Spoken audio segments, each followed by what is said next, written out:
Hey everyone, and welcome to this explainer. Okay, let's dive right into things today, because we are tackling one of the absolute most infamous mysteries in American history. But actually, we're doing it in a way you might not expect. You see, we're bypassing the usual true crime focus on, the suspects, the fingerprints, and the crime scenes. Instead, we're going to look at the fascinating, newly discovered mathematics that finally broke the Zodiac Killer's most complex ciphers. It's this incredible story of analog puzzles colliding with modern computational power, and honestly, it's absolutely brilliant. As you'll see, a decades-old mystery was unraveled not by a classic detective with a magnifying glass, but by data and algorithms. And to really get why this matters, listen to this chilling threat from the Zodiac's Z32 Cipher. He sent authorities a map and a short code with this exact message. The map coupled with this code will tell you where the bomb is set. You have until next fall to dig it up. I mean, wow. This wasn't just some newspaper puzzle. It was literally a psychological weapon. It was an analog taunt meant to send the police and the entire public into a desperate, terrifying panic. Just imagine being the person opening that piece of mail.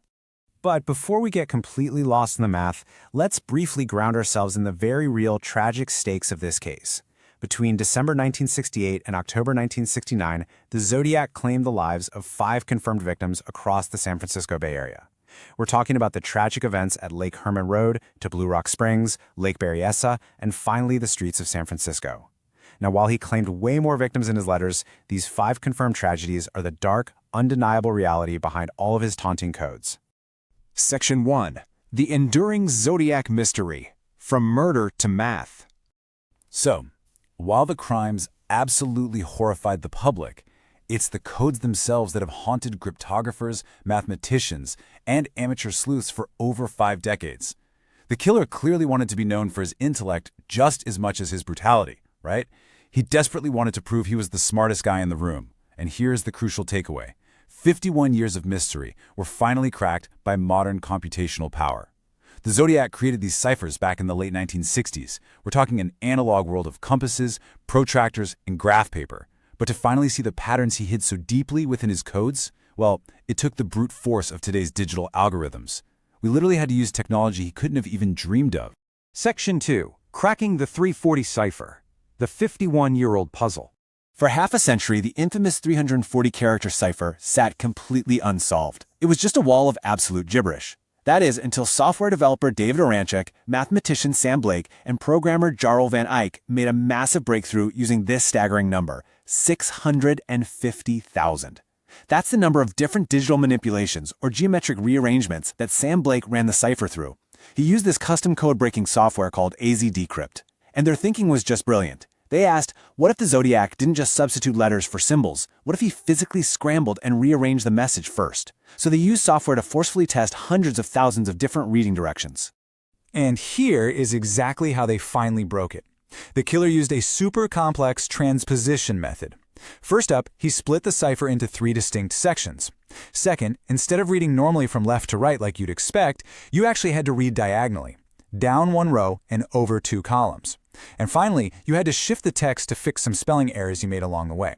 So you can see the rule of 3 in full effect here, right? 3 sections, a diagonal reading rule, and a shift. It was basically a massive mathematical headache, custom designed to confuse anyone looking at it. But then, out of all those thousands of lines of gibberish, a clear phrase finally popped out, "I hope you are having lots of fun in trying to catch me. That wasn't me on the TV show." Boom! This was the smoking gun. It perfectly aligned with the timeline. Just weeks before this cipher was actually mailed, a caller claiming to be the Zodiac called into the Jim Dunbar TV show. The math had finally revealed a historically accurate sentence. They absolutely had the right key. Now, ultimately, the decrypted 340 cipher revealed a bunch of psychological taunts about collecting slaves for paradise, but it totally lacked any real identifying details. So, while the math used to break it was an absolute triumph of cryptolysis, the message itself, it was really just more ego-driven misdirection from the killer. He certainly wasn't giving up his real name. Section 3. The Z32 map code. The bomb threat. Which brings us to a completely different beast. The Z32 cipher was only 32 characters long, but it was accompanied by a map and a terrifying bomb threat. Now, to crack this one, researchers at Praetorian had to really get into the mind of a 1970s navigator.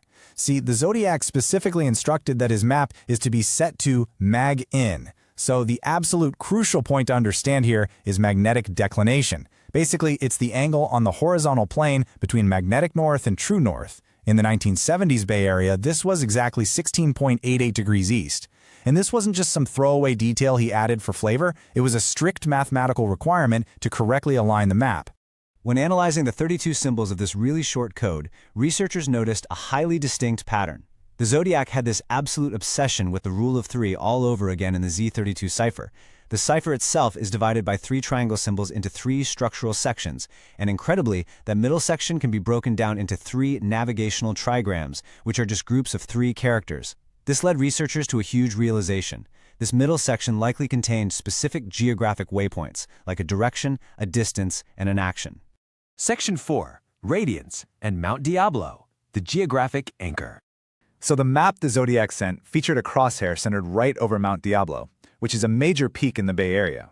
And the killer just couldn't help but leave a massive mathematical clue for everyone. He actually wrote this in a subsequent letter. P.S. The Mount Diablo code concerns radians and inches along the radians. This was a huge revelation. It confirms that a geometric interpretation was absolutely required to find his supposed bomb. He was literally telling investigators exactly what kind of math they needed to use. So, let's do a really quick refresher on the math here. A radian is just a mathematical unit of angular measurement used to measure angles along a circle. Basically, by explicitly telling us to use radians, the Zodiac was effectively creating a complex, mathematical compass rose centered perfectly on Mount Diablo.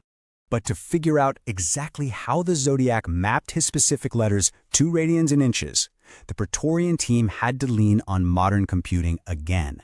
They ran an astonishing 22,500 different parameter combinations. They tested different radian increments, they tried different distance scaling methods, basically treating the whole thing like a massive optimization problem to brute force the perfect mathematical scaling factor for the Zodiac's cryptic inches. And their computational analysis uncovered 2 incredibly precise solutions. First, the radian method, which uses increments of pi over 8, or 45 degrees, combined with a square root distance scaling. And second, the degree method, using 15-degree increments with a highly specific 0.8632 scale factor. The crazy part? Both of these methods perfectly fit the 1970s analog navigation mindset. They essentially translate his random cipher letters into highly specific